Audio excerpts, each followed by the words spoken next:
याज्ञवल्क्य जी महाराज ये प्रकरण भरद्वाज जी को कहते हैं कि पिता के यहाँ सती जब पहुंची तब दक्ष की कठोर सूचना थी कि किसी को भी सती का सत्कार नहीं करना है। ये यज्ञ मैंने भगवान शिव जी के अपमान के लिए किया है। शिव तो स्वाभिमानी है, ये तो आएंगे नहीं, पर मेरी पुत्री शायद आए, सबको उसका अपमान करना है। सती जी जाती हैं। सती ने देखा सारा परिवार रूठा हुआ है।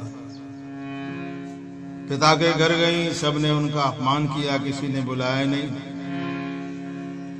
दूसरे अर्थ में कहें तो जिनका शिव रूठे उनका सारा जगत रूठता है, और शिव रूठे तो कौन संभाले, राम रूठे तो कहीं भी जाए सब उल्टा होता है। पिता ने सती के सामने देखा नहीं। माता ने सती को प्रेम से बुलाया, बेटा बुरा मत मानना, तेरे पिता अहंकार में होश खो बैठे हैं। सती को थोड़ी राहत मिली। सादर भल ही मिली एक माता। गणों के साथ सती यज्ञ मंडप में दर्शन करने गई। दक्ष महाराज अभिमान से विराजमान थे।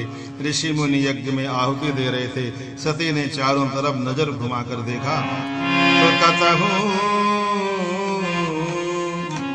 नदी के सम्मुख कर भागा। शिव जी का भाग नहीं।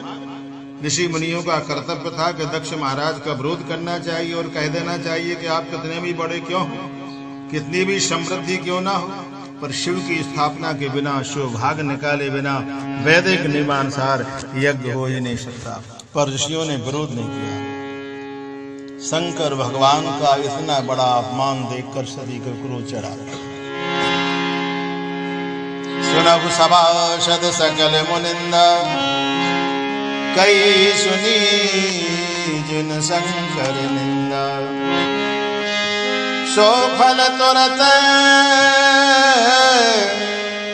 लाभ सब काहू, भली भांति पछताहु बताहु। सुनो सभासदों, जिन लोगों ने भगवान शिव जी की निंदा की है उनका फल तुम्हें तुरंत मिलेगा।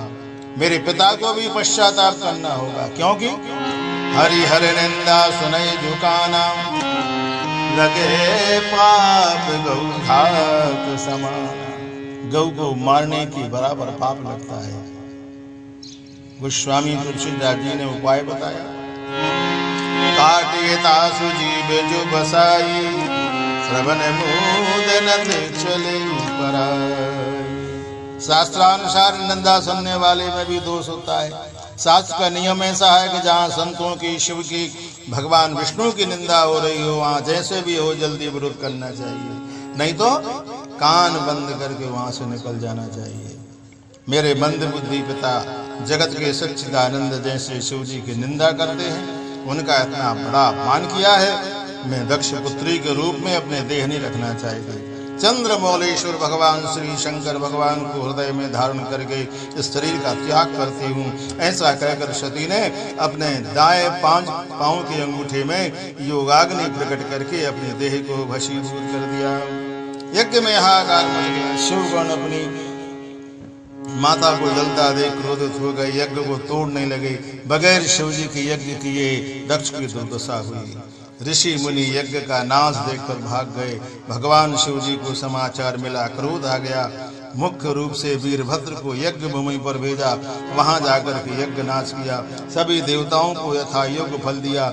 शिव जी का क्रोध करने वाले की जैसी दशा होती है वैसी जग में प्रसिद्ध है। यज्ञ का अर्थ होता है अर्पण करना, आहुति देना होता है। आहुति देने वाले को वो पदार्थ जो होते हैं वो निश्चित ही होते हैं। इन पदार्थों के रूप में दुर्गुण, अहंकार और दुर्वृत्ति यज्ञ में होती है। भूतकाल में जब यज्ञ होते तो नियम था कि अंतिम आहुति यज्ञ में पड़े तो अपने आप घंटे की आवाज होने लगती थी, झालर नगाड़े शंख बजने लगते थे, तभी यज्ञ पूरा हो गया, ऐसा माना जाता था। तो जो घंटे की आवाज ना हो तो ऐसा माना जाता था कि यज्ञ में कहीं दोष रह गया है। महाभारत के एक समय की घटना है। महाराज युधिष्ठिर ने एक बार यज्ञ किया, यज्ञ में अंतिम आहुति अर्पण की तो घंटे की आवाज नहीं हुई। धर्म राजा युधिष्ठिर को चिंता हो गई। उन्होंने भगवान श्री कृष्ण से पूछा, प्रभु घंटे की आवाज क्यों नहीं हुई? भगवान ने कहा, कोई भूखा रह गया।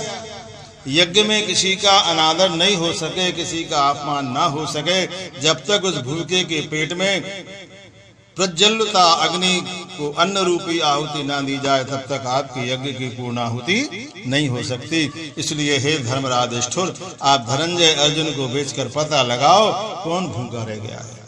युधिष्ठिर ने सबको स्वीकारा, सबका स्वागत किया। फिर भूखा कौन रह गया, पता लगाने के लिए अर्जुन सेवकों के साथ रथ में निकले। गांव के बाहर नदी के किनारे एक महात्मा भूखे बैठे थे। अर्जुन उनके पास हाथ जोड़कर कहा, प्रभु मैं धनंजय अर्जुन धर्मराज युधिष्ठिर का यज्ञ पूर्णाहुति पर अटका हुआ है। मैं आपको भोजन के लिए यज्ञ में पधारने की प्रार्थना करता हूँ। अर्जुन को आशीर्वाद देकर महात्मा ने कहा, धनंजय मैं कहीं भी प्रसाद लेता नहीं। मेरा व्रत है कि जो कोई 100 यज्ञ का फल कृष्णार्पण करे तो उसके यहाँ एक समय का भोजन लेने जाऊंगा।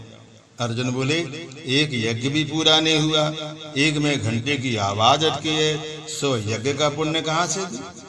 ये तो बहुत बड़ी समस्या उत्पन्न हो गई। चिंता में पड़ गए। महात्मा कहते हैं कि आप जाओ, कोई बात नहीं, मैं यहाँ बैठा हूँ। बहुत समझाया पर महात्मा नहीं माने। अर्जुन खाली हाथ वापस आए हैं, चिंता में पड़ गए हैं। भगवान श्री कृष्ण तैयार हुए। उन्होंने कहा, मैं महात्मा जी को प्रसाद देने के लिए तैयार कर लूंगा। द्रौपदी जाने के लिए तैयार हुई। द्रौपदी के लिए रथ आया। द्रौपदी ने कहा, नहीं, रथ ले जाओ, मैं संत दर्शन के लिए पैदल जाऊंगी। पूजा की सामग्री लेकर सती द्रौपदी संत के पास चल कर गई। संत के चरणों में वंदन करके महात्मा की पूजा की। कहा, प्रभु मैं द्रौपदी हूँ, हमारा यज्ञ पूर्णाहुति पर अटका हुआ है, आप हमारे यहाँ प्रसाद लेने नहीं पधारोगे?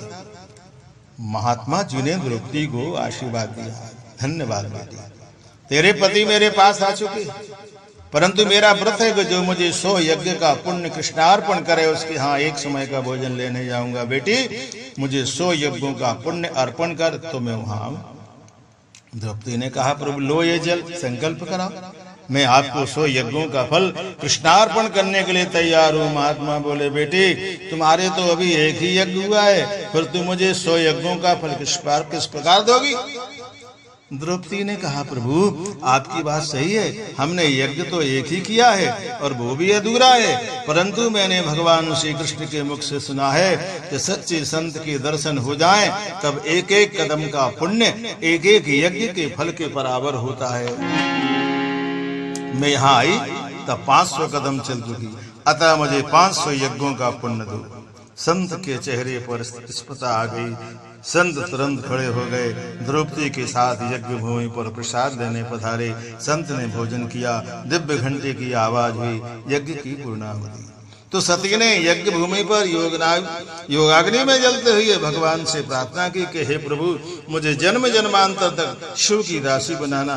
संत कहते हैं कई बार अंतिम वासना एक पुनर्जन्म का कारण बन जाता है। सती की अंतिम इच्छा जन्मों जन्म शिव चरण की अधिकारी बनने की थी। इससे दूसरे जन्मों में हिमाचल के यहाँ कन्या रूप में सती ने जन्म लिया। बाबा जी कहते हैं, यही कारण गिरिग्रह जाई जन्मी पार भती तन पाई। दक्ष की पुत्री की बुद्धिमता के प्रतीक रूप में जो अस्थिर श्रद्धा थी वह जल गई, अहंग जल गया। हिमाचल की अचल स्थिरता में से जन्म एक बार स्थिर श्रद्धा के रूप में अर्थात पार्वती के रूप में जन्म लिया।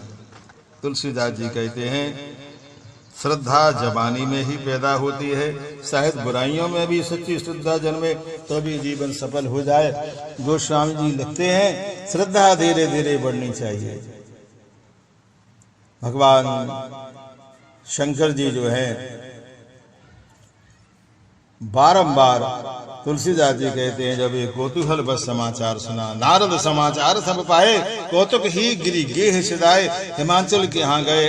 अर्थ होता है कि जब जीवन की श्रद्धा बलवान बनती है तब संत अपने आप पहुंच जाते हैं और प्राणी को शिव तक पहुंचाने का मार्ग बताते हैं।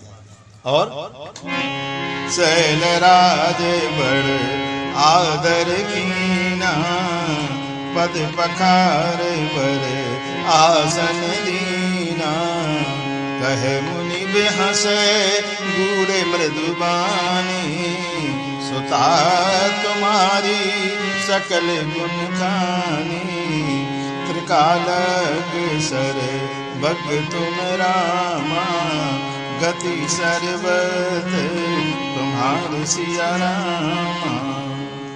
हे नारद जी महाराज, आपकी गति चारों तरफ है। आप हृदय से विचार करके इस कन्या के गुण दोष कहो। नारद मुनि उमा जी का हाथ पकड़ लेते हैं और हंस के कहते हैं, आपकी कन्या सर्वगुण संपन्न, स्वभाव से सुंदर, सुशील और सयानी होगी। उमा, अंबिका और भवानी जैसे नाम होंगे। उसके पति को सदा प्रिय होगी, सौभाग्य अखंड होगा, माता पिता को व्यस्त दिलाएगी, समग्र जगत की पूज होगी। और इसका नाम लेकर संसार की स्त्रियां पतिव्रत धर्म का पालन करेंगी। उत्तम लक्षणों से युक्त जोशी ऐसा कहते हैं, पहले अच्छा अच्छा कह जाएं, बाद में धीरे धीरे खराब कह देंगे। जरा ये रेखाएं बराबर नहीं। नारद जी देख रहे कन्या के हाथ में रेखा जरा विचित्र है, तो आप सुनो। क्या सुने? आगुने अमान मात पितुहीना, उदासीन सब संशय छीना, जोगी जटल काम मन, नगन्य मंगल भेष, अस स्वामी यही कह मिलही, परी हस्त असिरेक। एक रेखा ऐसी पड़ी है, इसका पति अगुण वाला मिलेगा, माता पिता जिसके नहीं होंगे, उदासीन होगा, कोई मित्र नहीं, कोई दुश्मन नहीं, हाँ, भिक्षा मांगकर पेट भरने वाला, शरीर पर भस्म लगाने वाला, भिक्षा मांग कर रहता होगा, संसार में भटकता होगा। माता पिता कांप गए कि आप ये क्या रहे? नारद बोले, हाथ में ऐसी रेखा है, ऐसा पति मिलेगा? आंसू आ गए माता पिता के आंखों में। सुनी मुनि गिरा सत्य जानी, दुख दंपतहि उमा हर्षानी।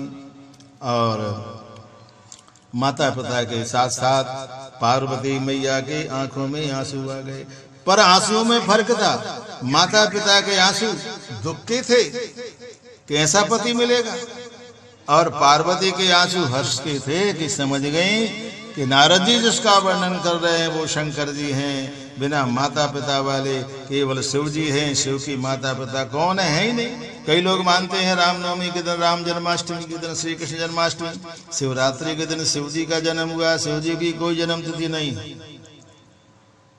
शिव का जन्म नहीं होता, अजन्मा है। इस प्रकार सती जी पार्वती जी से और उपाय बताते हैं नारद जी महाराज कि जो तप करे कुमारी तुम्हारी, भावई में सकई त्रिपुरारी। आपकी बेटी अगर शिव जी का जप करे, तप करे, तो साधना करे, तो उसे शिव जी मिलेंगे, आपका कल्याण हो जाएगा। इस प्रकार से पार्वती जी को समझा करके और नारद जी महाराज चले जाते हैं। एकांत में पत्नी ने पति से कहा, नारद जी के वचन समझ नहीं सकी, हमें क्या करना चाहिए? हिमालय ने कहा अपनी पुत्र को इतनी छोटी सी उम्र में तप करना भेजना है। हिमालय की पत्नी बोली, अरे इतनी सुकोमल अवस्था में? हिमालय बोले, नारद जी के वचन मिथ्या नहीं होते, कन्या की भलाई चाहते हो तप करने भेजो। प्रातः काल हुआ, हिमालय पत्नी मैना अपनी पुत्री को साधना करने की सूचना देने गई। तब पुत्री ने पहले कहा, महाराज मुझे ब्राह्मण दिखाई दिया, उसने मुझे कहा पार्वती तू तप करने वन में जा। माँ मैं तप करने वन में जाऊं? माँ ने कहनी थी वही इसके पहले पार्वती ने कह दी। माँ के मन से भार कम हो गया। सफेद वस्त्र धारण करके पति को प्राप्त करने के लिए पार्वती वन में तप करने के लिए साधना का मार्ग पकड़ लेती हैं। माता पिता की आंखों में आंसू आ गए।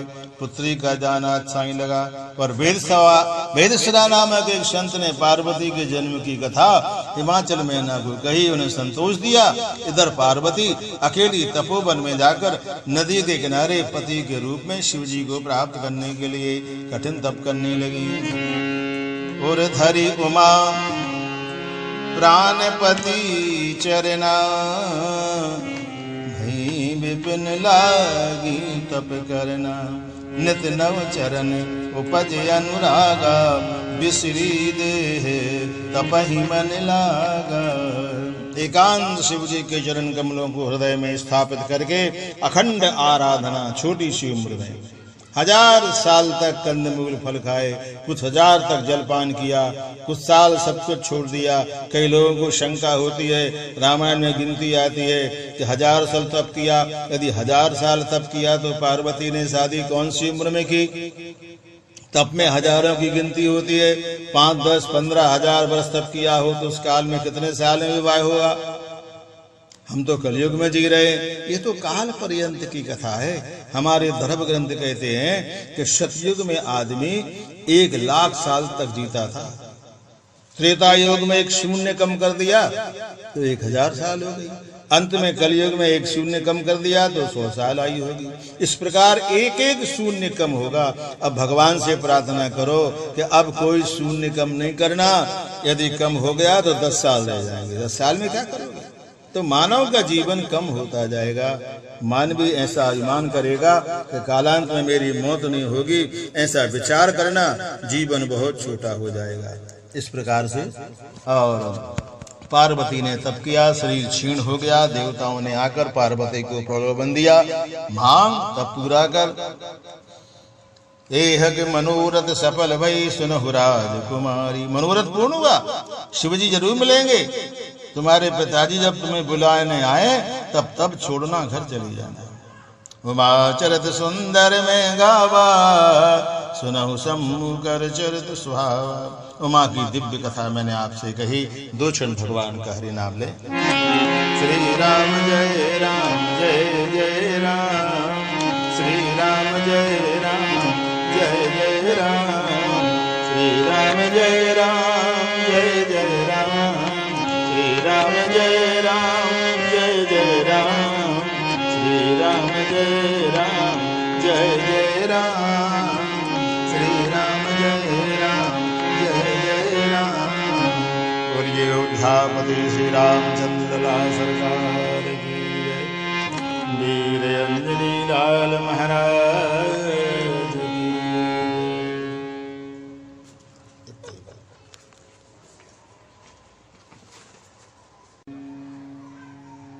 याज्ञवल्क्य जी महाराज ये प्रकरण भरद्वाज जी कहते हैं कि पिता के यहाँ सती जब पहुंची तब दक्ष की कठोर सूचना थी कि किसी को